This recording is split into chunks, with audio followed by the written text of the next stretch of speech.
Hi, welcome. Thank you for being here. I'm Candace, if you don't know.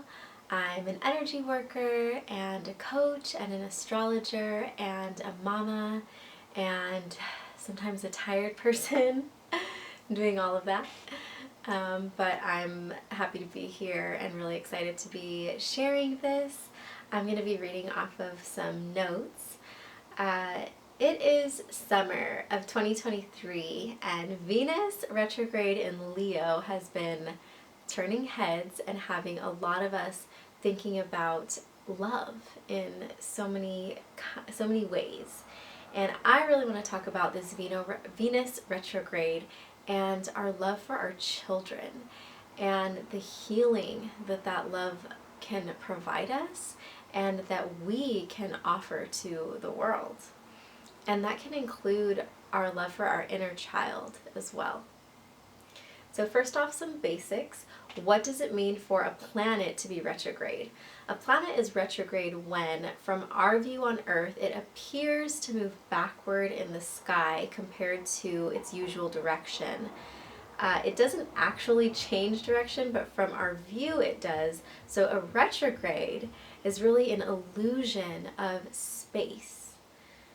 Although it is an optical illusion of space, our relationship with the planet still changes for a period of time. It still affects us in a different way for a period of time, and possibly maybe the way we affect it changes. Who knows?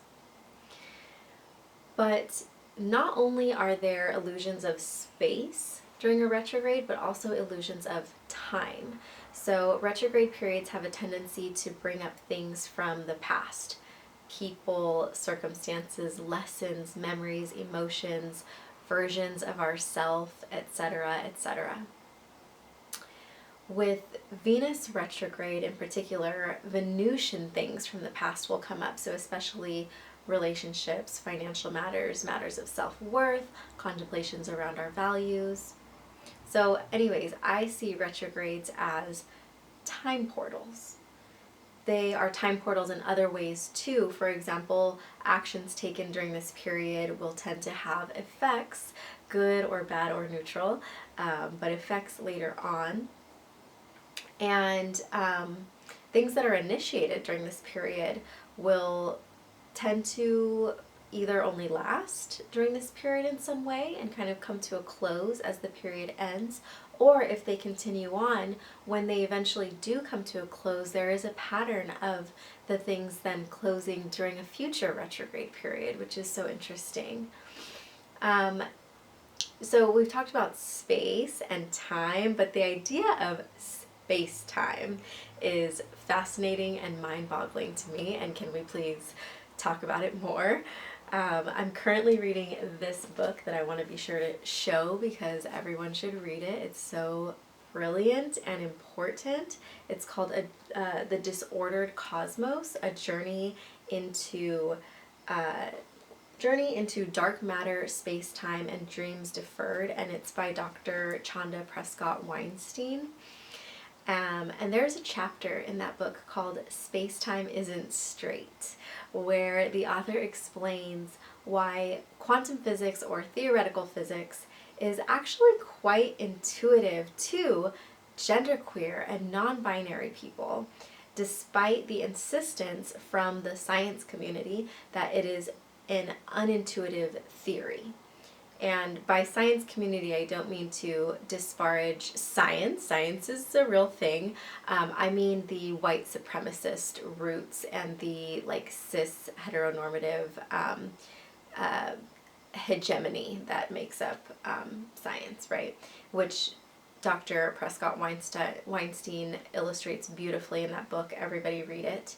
But yeah, in the book she also talks about the history and legacy of Black people and anti-Black racism and erasure of Black people in physics and Western science. They talk about the contributions, that have been erased by Black people to physics.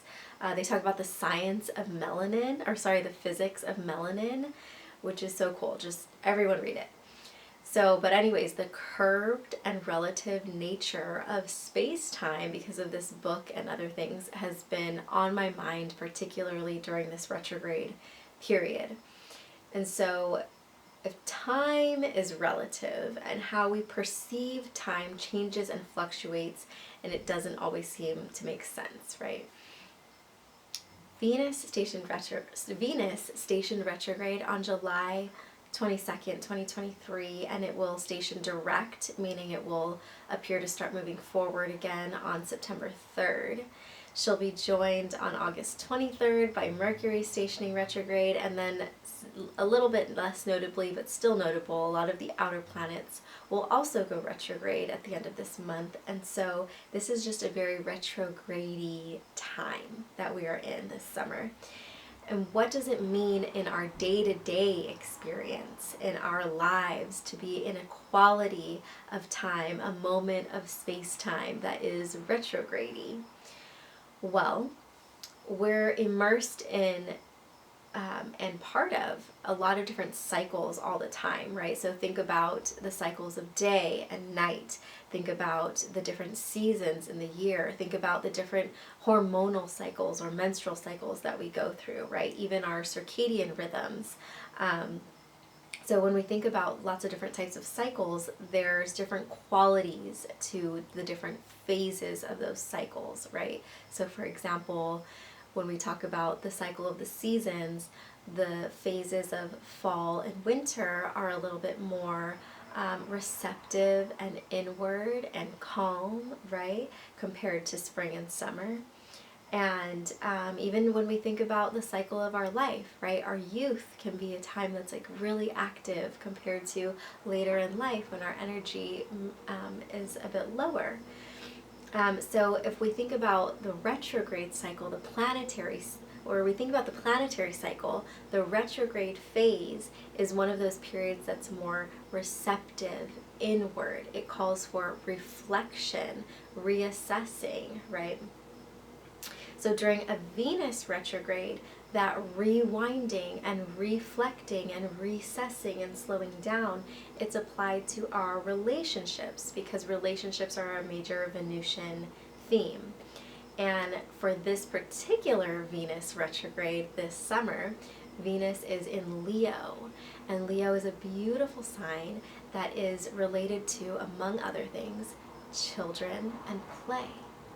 Okay, and so it's a time that's inviting us to slow down and reflect on the children in our lives, our relationships with the children in our lives, again, including our inner child, and our relationship with play, and how play comes into those relationships.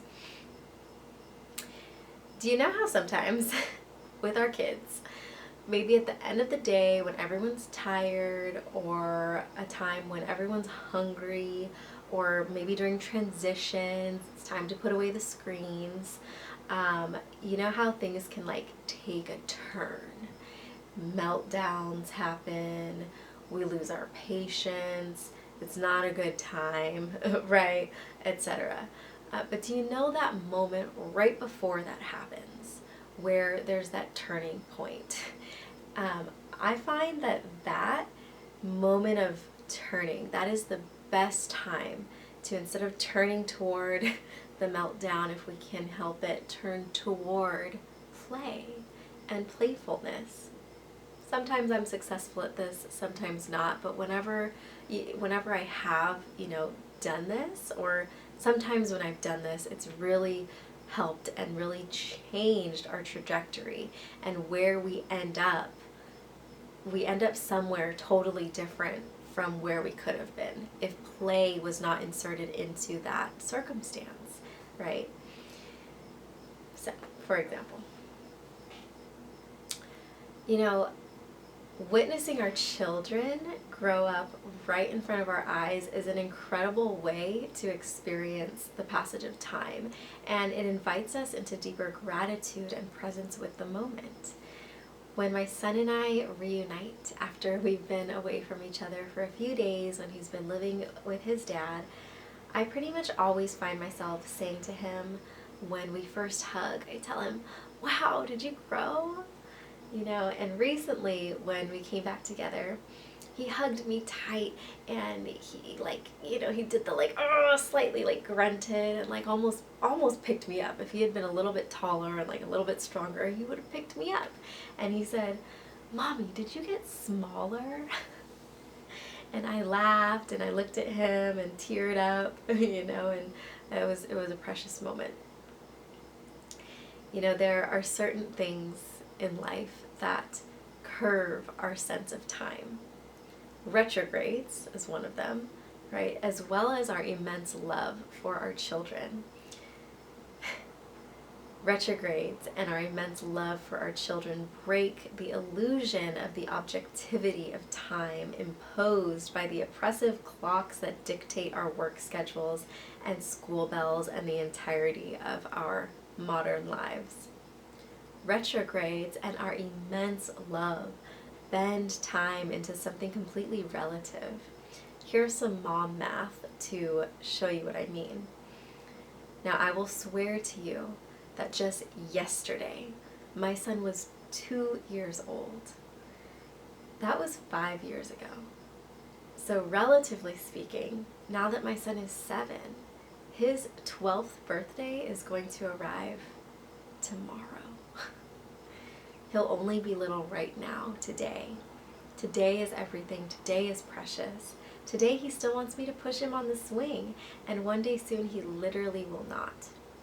Today he still bounces and skips down the sidewalk while alternating between holding my hand and speeding away, then returning for my hand, ramming into me and tapping on my arm at the rate of a hummingbird's heart, just so he can get my attention, so I can vibe with him on the absolute coolness and excitement of the present moment and the thing that is passing through his imagination in that moment. Today his dad and I are still his number one people by his side every single day. Today he still asks 1,000 questions that are so innocent and so profound that it expands my mind and my heart to engage with them and to puzzle over how to answer, usually while pretty exhausted mentally and otherwise.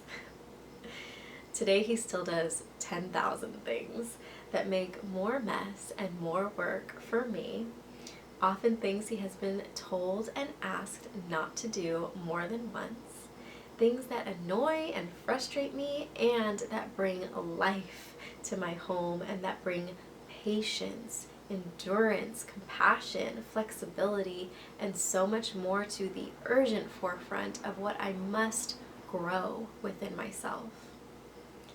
Today I spend the day being his mommy, and by night I am absolutely spent from living so much life with him in such a tiny space and time. Raising children offers us a profound awareness of the illusion and the relativity and the swiftness of time. And along with our love for our kiddos, it can be motivation to do all that we can to drop into this moment. Us dropping into the moment and us rewiring our nervous systems for more play benefits everyone we're connected to. And retrogrades offer a similar opportunity. During Venus retrograde, we get blessed with a few slow-mo frames of the life and relationships that are zipping by us at the speed of love. And blessings aren't always wrapped in a pretty bow, but at least when we know Venus is retrograde, we know to keep our eyes peeled for those blessings. If we can catch those slow-mo frames, we get to remember that this moment counts, and the way we treat ourselves and each other in this moment counts, and in fact it is everything. We get to regroup and refresh our relationship with here and now.